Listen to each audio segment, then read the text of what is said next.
Halo, perkenalkan nama saya Muhammad Julianto. Saya dari Universitas Islam Sultan Agung Semarang. Jurusan saya adalah ilmu komunikasi.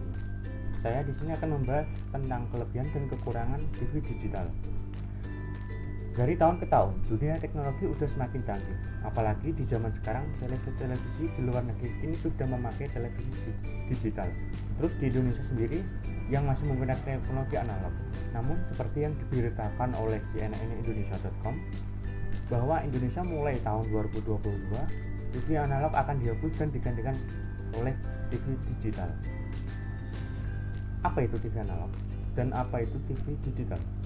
TV analog adalah TV yang datanya diambil dari gelombang AM FM yang bentuknya naik turun, dan ketika jauh dari pemancar antena atau ada badai petir, hujan dan lain-lain, maka gambarnya akan muncul bintik-bintik kayak semut dan suara terdesak-desak seperti yang ada di sini.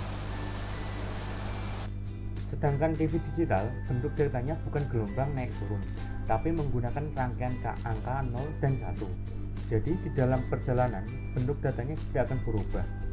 Selanjutnya, kekurangan dari TV digital. Yang pertama, kendala operasional. Dalam proses pemindahan TV analog ke TV digital, pasti akan berhubungan dengan kesiapan penonton TV di Indonesia yang masih banyak menggunakan TV analog.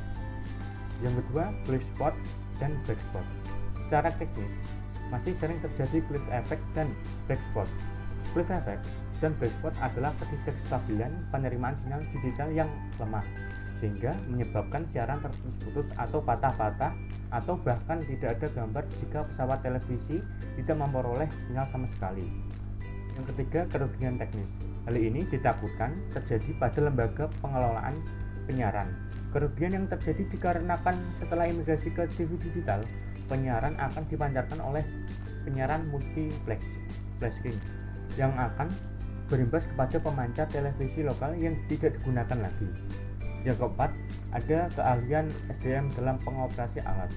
Dalam hal ini, masyarakat dituntut untuk menghandle alat jika sampai terjadi kerusakan. SDM ini harus bersinergi dengan teknologi, karena TV digital ini menggunakan banyak aplikasi di dalamnya.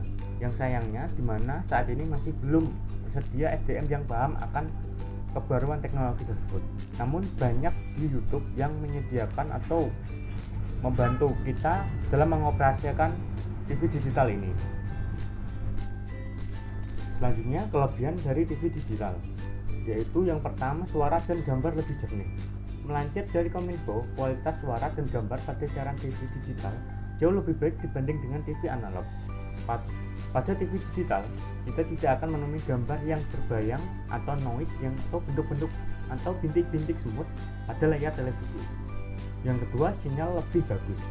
Karena pada TV analog, jika semakin jauh dengan lokal stasiun pemancar televisi, maka sinyal penyiaran akan semakin lemah dan gambar yang ditampilkan akan semakin buruk. Sedangkan TV digital terus menyiarkan gambar dan suara yang jernih sampai pada titik sinyal yang tidak dapat diterima lagi.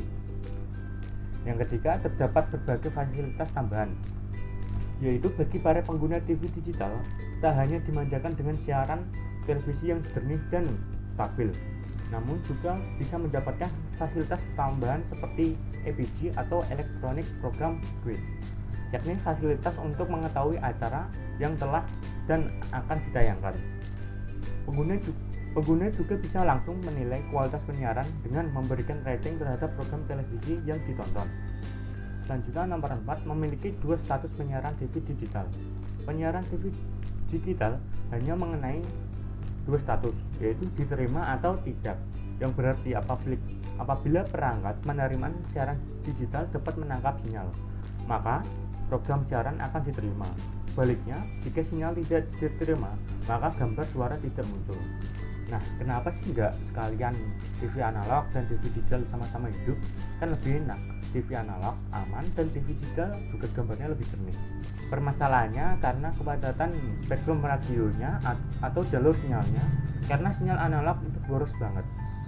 Satu program siaran analog pakai spektrum yang lebarnya 5 MHz dan itu hanya buat satu channel saja.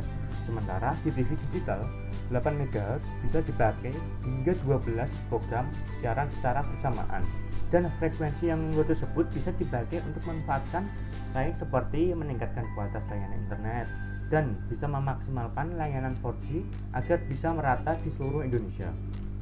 Terus bagaimana dengan TV yang tidak support dengan TV digital? Tenang saja, katanya pemerintah ini sudah merencanakan 7 juta set-top box gratis untuk masyarakat yang kurang mampu, dan itu bagus banget. Kita sebagai masyarakat harus mendukung langkah pemerintah ini, karena ini juga penting untuk dunia penyiaran di Indonesia agar lebih bisa berkembang lagi. Sekian informasi tentang kelebihan dan kekurangan TV digital. Saya Muhammad Juliando, terima kasih.